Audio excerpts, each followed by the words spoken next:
বেনামাজি, সুদখোর, ঘুষখোর, বেঈমান যারা নামাজের প্রতি আগ্রহ নেই, ইন্না সলাতা তানহা আনিল ফাহশাইল মুনকার, নামাজ মানুষকে অশ্লীল, বেহায়াপনা, খারাপ গুনাহ থেকে ফিরায়। আর সেই নামাজ যারা পড়ে না তাদের ব্যাপারে বলা হচ্ছে কিয়ামতের মাঠে বেনামাজি, সুদখোর, ঘুষখোর, দুর্নীতিবাজ ওরা নাম বলবে কিন্তু সেখানে পৌঁছাতে পারবে না, দূরে নিক্ষেপ করে দেওয়া হবে। সর এখান থেকে। তুই কাকে দলের নেতা মানছিস? তুই তো দলের নেতা নিজে জীবন দিয়েছে এই কোরআনের রাজ কায়েম করার জন্য, আল্লাহর দিন প্রতিষ্ঠা করার জন্য। তুই তো কোনো কাজই করিস না, দলের নেতা দাবি করছে। ব্যাপারটা কি? দলের লোক দাবি করছেন ব্যাপারটাকে। তোর দলের নেতা, দলের লোক দাবি করে কোনো লাভ নেই, দূরে তাকে সরায় দেওয়া হবে। যখন জোর করে আসতে যাবে মাঝখান দিয়ে আল্লাহ বলবেন কোন হয়ে যা, সাথে সাথে এরকম পাসির হয়ে যাবে। কি হয়ে যাবে? পাসির হয়ে যাবে। আর দৌড়া যাইও কোনো লাভ পাওয়া যাবে না। পাওয়া যাবে? কোনো লাভ নেই, ওখানেই থাকবে। আমার ভাইরা, যে খাবার জান্নাতের ভিতরে খাইলে পরে পেশাব পায়খানা হবে, ওই খাবার জান্নাতের মধ্যে নাই। জান্নাতের মধ্যে আল্লাহ পাক যত নাজ নিয়ামত দিয়েছেন, খাদ্যখানা দিয়েছেন, পুত পবিত্র রমণে দিয়েছেন হলো জান্নাতের হুর। হুরির সঙ্গে সহবাস করলেও গোসল ফরজ হবে না। তাও সুবহানাল্লাহ কইবেন না? দুনিয়ার স্ত্রীরা রয়েছে, স্ত্রীর চাইতে হুরির চেহারা তাহলে কত সুন্দর হবে। এত সুন্দর হুরির চেহারা হবে দুনিয়ার কোনো মানুষ দেখতে পায় নাই। ওই হুর যদি দুনিয়াতে একবার থুতু নিক্ষেপ করতো, সারা পৃথিবীর সব জায়গার ফসল আদি সবগুলি মিষ্টি হয়ে যেত। সেই হুর এক একটা পুরুষের জন্য কেতাবের মধ্যে লিখেছে একাধিকটা থাকবে। এখন মনে করেন যে আপনার স্ত্রীর তাহলে উপায় কী হবে? কারো স্ত্রীর দাঁত বাইনি, কারো স্ত্রীর নাক নাই, কারো ঠোঁট কাটা, ওইলি কার সংসার করতে যাবে তখন কত দেখে লাভ হলে? দুনিয়াতে কালা বান্দর মান্দর স্ত্রী বুড়া ধরা এগুলি ব্যবহার করতে পারছি আমরা, কিন্তু মরার পরে যখন আপনার বয়স হবে 16 বছরই তাগড়া যুবক, যৌবনে ভরা, যৌবনে পরিপূর্ণ, তখন কি আর বুড়ি ধুড়ি রেখে আপনি কি স্ত্রী বলে তখন মানিয়ে নেবেন কি? কন কে কে মানলে হাত দেন, কে কে মানিয়ে নেবেন না? এই তো কেউ মানিয়ে নেবেন না। কিন্তু ওই একটা লোকে আপনারা হাত তুললেন না। মরার পরে বুড়ি ধুড়ি দুনিয়ার কালা বান্দর স্ত্রীকে মানিয়ে নেবেন না।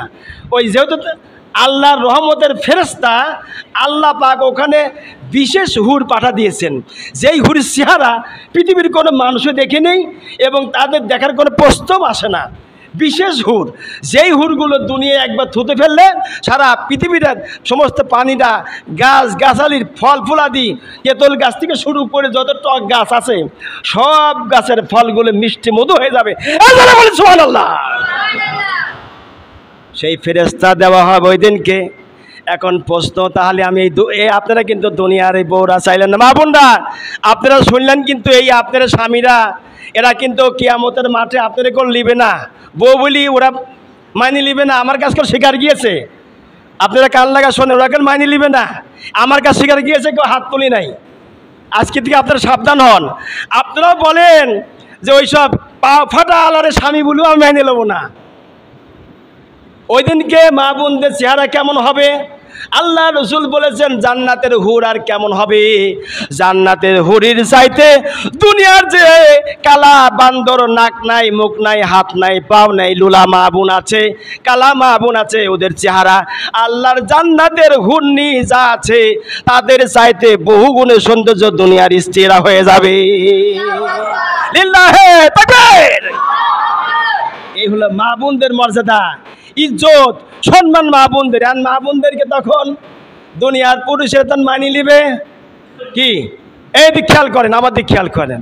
যখন কিয়ামতের মাঠে মা বোনদের চেহারা খারাপ, তখন কেউ আপনি মানিয়ে নেবেন না। যখন দেখবেন হুরনিদের চাইতে, আল্লাহর জান্নাতের হুরনিদের চাইতে সুন্দরী হয়েছে মা বোনদের চেহারা, তখন আপনারা মানিয়ে নেবেন কি নেবেন না? কি মানিয়ে নেবেন তখন? হ্যাঁ, এই তো এখন তো বিপদে পড়ে গেলেন যে আবার কোন কথা বলে আল্লাহ বিপদে পাবো নাকি? ভয়ের কোনো কারণ নাই। ওই দিনকে আল্লাহ রাব্বুল আলামিন এই দুনিয়া আখেরাত পরকাল সবখানের জন্য মা বোনরা যেমন আপনাদের কাছে আপন স্বামী হিসাবে নিজের জীবন জৈবন বিলা করে দিয়েছে, কিয়ামতের মাঠে এরকম আল্লাহ রাব্বুল আলামিন বিলা করে দিবেন। মা বোনদের জন্য স্বামীর জন্য সব কিছু খোলামেলা করবেন। ওই মা বোনদের সঙ্গে যা কিছু করবে কোনো রকম গোসল ফরজ হবে না। আর কিয়ামতের মাঠে যত ফল ফুল দেওয়া হবে তাও কোনো রকমের নাচ দিয়ামত দেওয়া হবে, এটা খেয়ে কোনো পেশাব পায়খানা হবে না। ইমাম হুসেন রাদিয়াল্লাহু এবার বলছে, নানা ভাই তোমার সাহাবী আগে খাবে তারপরে আমি খাবো। আল্লাহ নবী তার সাহাবী মনে করে কই সাহস পাচ্ছে না। ইমাম হুসাইন রাদিয়াল্লাহু তাআলা বলছে, নানা ভাই এই যে ফল ফুল ফিরে দাও, তোমার সাহাবী উনি রাগ করেছে ফল খাবো না। আল্লাহ পাক বলেন, জিবরিল ফেরেশতা ও ফেরেশতা তুমি খাবার খেয়ে নাও, আমি আল্লাহ হজম করার শক্তি দেব, তোমার পেশাব হবে না পায়খানা হবে না। আমি রব্বুল আলামিন জান্নাতে মানুষদের যেরকম পেশাব পায়খানা হবে না, ঢ্যাক উঠলে পরে খাবারটা হজম হয়ে যাবে। ও আমার ফেরেশতা তোমাকেও ঢ্যাক উঠলে পরে তোমার সব কিছু হজম হয়ে যাবে। আমি আল্লাহ তোমাকে খাবার জন্য নির্দেশ জারি করলাম। ইমাম হুসাইনের এই খাবারের ব্যাপারটা নিয়েও কথা আছে, আর আলোচনা বর্ণনা করার সময় নাই। এই যে শোনো, আমার হুসাইন যার গালের মধ্যে লাঠি দিয়ে খুঁজাইতেছে উনি যেমন তেমন লোক নাই, আল্লাহ জান্নাতের সর্দার, তুমি তার সঙ্গে এমন খারাপ আচরণ করিও না।